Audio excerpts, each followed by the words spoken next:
उपचुनाव को लेकर दिग्गज मैदान में है। प्रचार का शोर थमने वाला है। कांग्रेस ने भी अपनी तैयारी पूरी कर रखी है।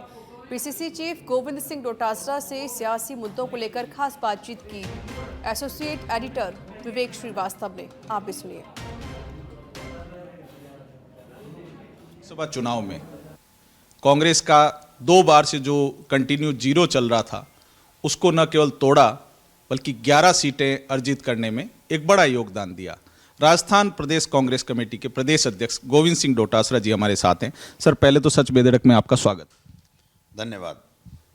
अब बात करते हैं सर उपचुनावों की।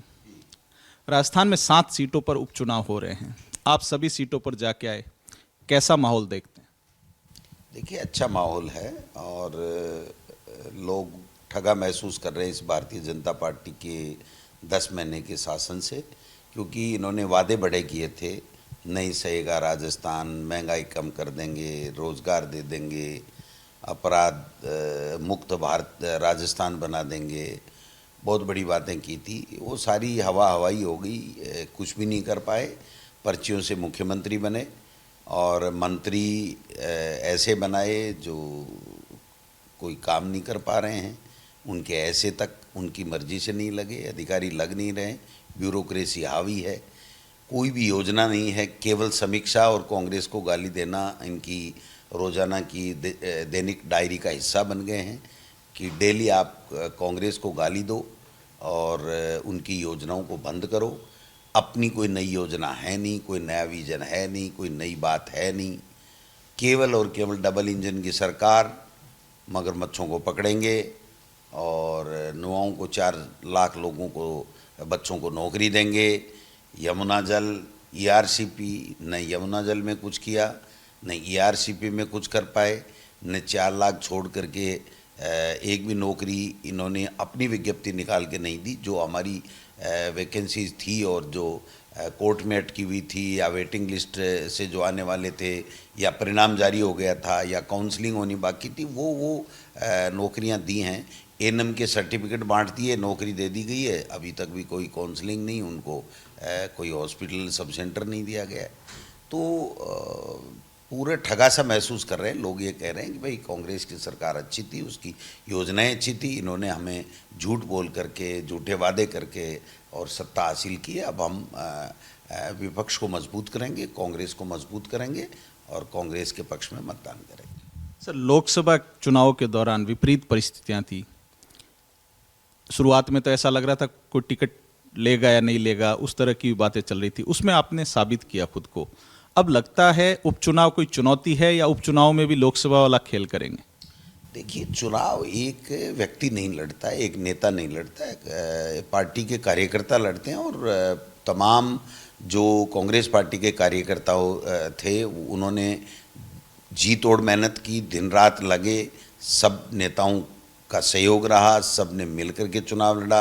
राहुल गांधी जी का जो डरो मत और जो भारत जोड़ो यात्रा, प्यार की दुकान, मोहब्बत की दुकान, खड़गे साहब का नेतृत्व है, ये सब चीज़ें मिलकर के जो 11 सीटें आई, वो 11 सीटें आई। और अब जो उपचुनाव है, लोकल उपचुनाव हैं 3, तो हमारे जो एमपी बन गए वो सीटें हैं। एक जुबेर साहब का इंतकाल हो गया, वो सीट है। एक हनुमान बेनीवाल जी एमपी बने हमारी इंडिया गठबंधन से, वो सीट है।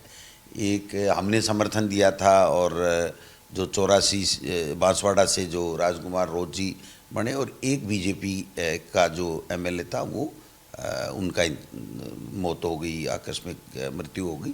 तो ऐसे करके ये सीटें हैं और हमने पूरे संगठन ने सबसे पहले वहाँ पर संगठन को चुस्त दुरुस्त किया, फिर यहाँ बुला करके या वहाँ जा कर के हमने जो है वो संगठन को सक्रिय किया, लोगों की राय ली, कोऑर्डिनेशन कमेटी की बैठक बुलाई, सभी नेताओं से चर्चा की।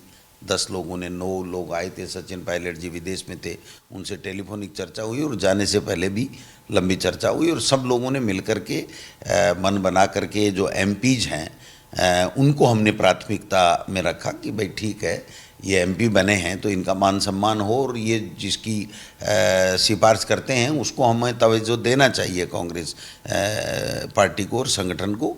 तो हमने उसी मुताबिक जो है वो आला कमान को हमारे प्रस्ताव भिजवाए और रंधावा साहब और हमने जो प्रस्ताव भेजे वो आला कमान ने मंजूर करके भेज दिए। और अब कांग्रेस पार्टी एकजुटता के साथ में सब साथ मिलकर के चुनाव लड़ रहे हैं और हम चुनाव जीतेंगे। सर, राजस्थान भाजपा प्रभारी डॉक्टर राधा मोहन दास अग्रवाल ने आरोप लगाया है कि कांग्रेस के सीनियर नेताओं को झगड़े की वजह से बाहर भेज दिया गया है।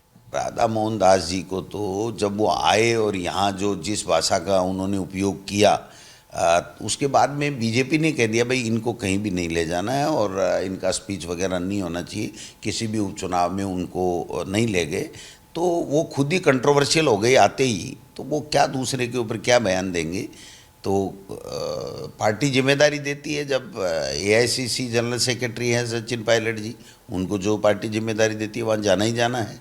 अशोक गहलोत जी हमारे मोस्ट सीनियर व्यक्ति हैं, 3 बार के मुख्यमंत्री हैं, उनको जो महाराष्ट्र में जिम्मेदारी दी है तो वो जाने ही जाने हैं। लेकिन हम सब कांग्रेस के कार्यकर्ता, नेता, संगठन सब मिलकर के चुनाव लड़ रहे हैं और जनता ने मन बना लिया है कि आशीर्वाद कांग्रेस को देकर के मजबूत करना है। और इस भारतीय जनता पार्टी को जो कुछ 10 महीने में इन्होंने कुछ भी नहीं किया, एक भी अच्छी योजना नहीं, एक भी काम नहीं, इसलिए इसको एक सबक सिखाना है और सबक सिखाने के कारण से जो है वो हमको वोट देंगे और मजबूत करेंगे। सर, भाषाई मर्यादा की बात हुई। भाषाई मर्यादा इन उपचुनाव में बहुत लांघी गई। एज ए प्रदेश कांग्रेस अध्यक्ष गोविंद सिंह डोटासरा उन सभी मर्यादा लांघने वाले जो नेता हैं, जो भी लोग हैं, उनको क्या संदेश देना चाहेंगे? नहीं, देखिए ये गलत बात है। प्रजातंत्र में विचारधारा की लड़ाई है, कोई आप एक दूसरे के दुश्मन नहीं हो और जनता आपकी सब चीज़ों पे वाच कर रही है। जनता जो जनप्रतिनिधि बना करके भेजती है, चाहे वो एमएलए बनाती है, एमपी बनाती है, प्रधान बनाती है, सरपंच बनाती है, तो वो जनता के आप नुमाइंदे और जनता की बात करनी चाहिए। आप व्यक्तिगत झगड़े और चाहे जैसे अनर्गल बयानबाजी अगर करने लग जाते हो तो फिर जनता का जो प्रजातंत्र के जो लोकतंत्र के प्रहरी होते हैं उनके प्रति उनका विश्वास कमज़ोर होता है और ये हमारे लोकतंत्र के लिए अच्छा नहीं। सर, मुख्यमंत्री भजनलाल शर्मा की जुबान थोड़ी फिसल गई या कुछ शब्द उच्चारण में गलती हुई, उसको आपने मुद्दा बनाया।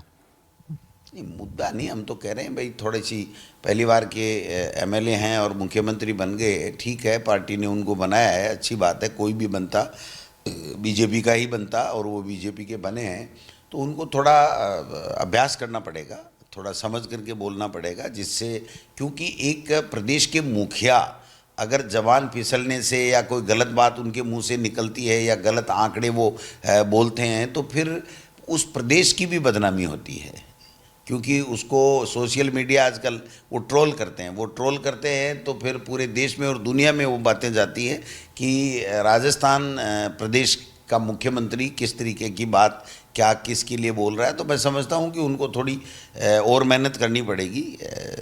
हवाई जो चल रहे हैं उनको थोड़ा सा ज़मीनी हकीकत को देख करके तैयारी के साथ में अपनी टीम का परिवर्तन करना है तो टीम का परिवर्तन करें, लेकिन कम से कम बोलें वही, क्योंकि वो एक प्रदेश के मुखिया हैं, मुख्यमंत्री हैं और वो बोलते हैं तो वो प्रदेश बोलता है एक तरीके से। तो मैं समझता हूँ कि उनके लिए भी ठीक है, आगे से ठीक ध्यान रखें। सर, 11 महीने हो गए हैं, 1 साल होने वाला है दिसंबर में। राजस्थान की भजनलाल सरकार को 10 में से कितने नंबर देंगे? अभी तो नंबर क्या दें, तो कॉपी में कुछ लिखा हो तो अभी तो जांचें। अभी तो कॉपी में कुछ लिखा नहीं। 4 लाख नौकरी देंगे, 1 लाख दे दी। अब कहाँ तो 1 लाख दे दी, कहाँ 4 लाख दे देंगे, कोई विजन नहीं, कोई बात नहीं और नहीं। हम सड़कों का जाड़ बिछाएंगे, 1 किलोमीटर सड़क पास की नहीं। हम बिजली में आत्मनिर्भर हो जाएंगे, दूसरे स्टेट को बेचेंगे। रबी की फसल में 6 घंटे हमेशा 10 साल पिछले 10 साल से मिलती थी, वसुंधरा जी के समय भी मिली और हमारे कांग्रेस के समय में मिली। आज 4 घंटे भी बिजली मिल नहीं पा रही है। अनुशासन नाम की कोई चीज़ नहीं है, ब्यूरोक्रेसी हावी है। नकेल डाल देंगे ब्यूरोक्रेसी के, कहाँ डाल देंगे? औचक निरीक्षण कहाँ गए वो औचक निरीक्षण? आप बताओ। माफिया को ख़त्म कर देंगे, माफिया राजस्थान छोड़ के चले जाएं, कहाँ गए? माफिया तो यही हैं, बजरी माफिया, भू माफिया, आपका खनन माफिया, पूरे सेटिंग हो चुकी है इनकी, कोई मतलब ही नहीं। सब ज़ोर शोर से अपनी माफियागिरी कर रहे हैं। आज बलात्कार की घटनाएं देख लीजिए, कानून व्यवस्था नाम की कोई चीज़ नहीं है, कोई मानने को तैयार नहीं है इनको। मतलब मुख्यमंत्री जी के पास में गृह मंत्रालय है और एक भी घटना के बारे में उनको 2 दिन तक पता नहीं रहता कि क्या घटना इस प्रदेश में घट गई और उसके ऊपर क्या एक्शन लेना है। अधिकारी ले लेते हैं, 2-3 दिन बाद में जब सोशल मीडिया पे ट्रोल होते हैं तो पूछते हैं ये क्या हो गया था। तो ऐसा तो नहीं होना चाहिए ना, या तो वो गृह मंत्री छोड़ करके दूसरे को, इसी को जिम्मेदार व्यक्ति को दे। अब वो मैडम उनका नज़दीकी है, बाकी वो तीनों विधायक उनके खिलाफ हैं वहाँ पर अंदर ही अंदर पार्टी में, तो उनको बड़ा बना रखा। तो बड़ा बनाने से क्या होगा, या तो उनको कैबिनेट बनाओ और गृह मंत्रालय दो, तो उनसे पूछे। जब उनसे कोई सवाल पूछते हैं तो कहते हैं मैं गृह मंत्री थोड़ी हूँ, मैं तो राज्य मंत्री हूँ। और गृह मंत्री के तौर पे आज तक मुख्यमंत्री जी ने कभी कोई समीक्षा बैठक नहीं की, कोई कानून व्यवस्था मेंटेन कैसे की जा सकती है उसके ऊपर काम नहीं किया।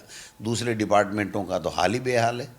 तो मुख्यमंत्री जी नए हैं, लेकिन उनको एक मैं समझता हूँ मौका मिला है, तो उसका सदुपयोग सबको साथ लेकर के करना चाहिए और प्रदेश का विकास करना चाहिए, जो वो नहीं कर पा रहे हैं। इसलिए उनको अभी नंबर अब 0 दूंगा तो ठीक नहीं लगेगा, और 1, 2, 3 दे नहीं सकता 10 में से, तो मतलब अभी तो ठीक नहीं है। कॉपी खाली है। ब्यूरोक्रेसी को लेकर आप बहुत सवाल उठा रहे हैं। राजस्थान की ब्यूरोक्रेसी में ऐसा क्या देख लिया आपने? आप बताइए। तो जब मुख्यमंत्री के पास कोई काम कराने जाता है तो CS से मिलो, या फिर CMO में अधिकारियों से मिलो, या नीचे के जो OSD होते हैं उनसे मिलो। तो आप मुख्यमंत्री हो, जब आपके पास कोई फरियाद लेकर के जा रहा है तो आपकी मॉनिटरिंग होनी चाहिए। उनको कोई कह गया तो यूँ मान लो उसको कचरा पात्र में डाल दिया, उस एप्लीकेशन को कूड़ेदानी में डाल दिया, क्योंकि उनकी मॉनिटरिंग वापस है ही नहीं कि क्या हुआ क्या नहीं हुआ। जो मेरे पास एप्लीकेशन दे के गया था, मेरे पास काम की बात लेके आया था, विकास की बात लेके आया था, कोई परिवेदना लेकर के आया था, उसका क्या रिजल्ट रहा इनको पता ही नहीं है। कोई जन सुनवाई कोई कर रहा है, कोई जिला कलेक्टर, कोई SDO कोई जन सुनवाई कर रहा है, कोई अधिकारी कोई जन सुनवाई कर रहे हैं, अपनी मनमर्जी कर रहे हैं।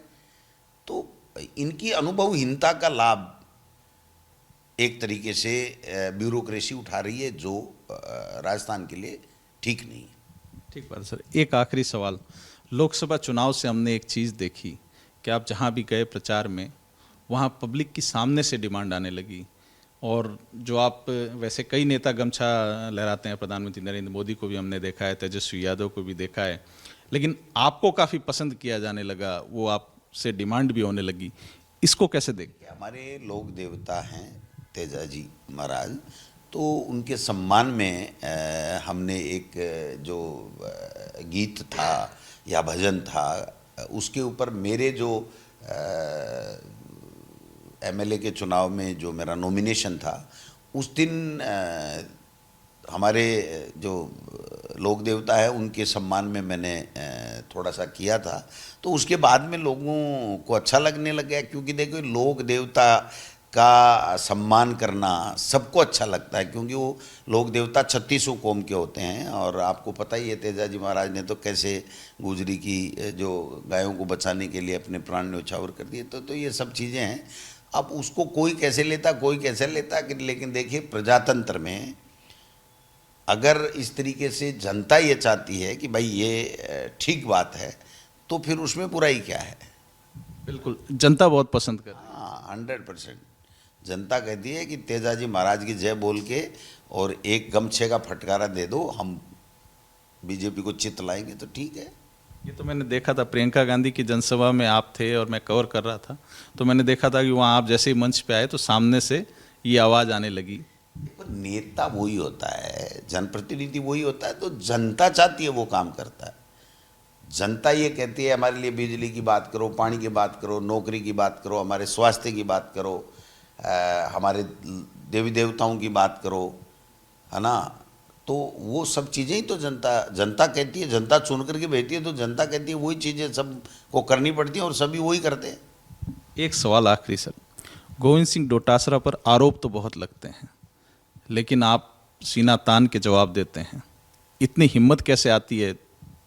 देखो, मैं मेरी पार्टी का एक सामान्य कार्यकर्ता हूँ। पार्टी ने मुझे इतने से समय में बहुत कुछ दे दिया।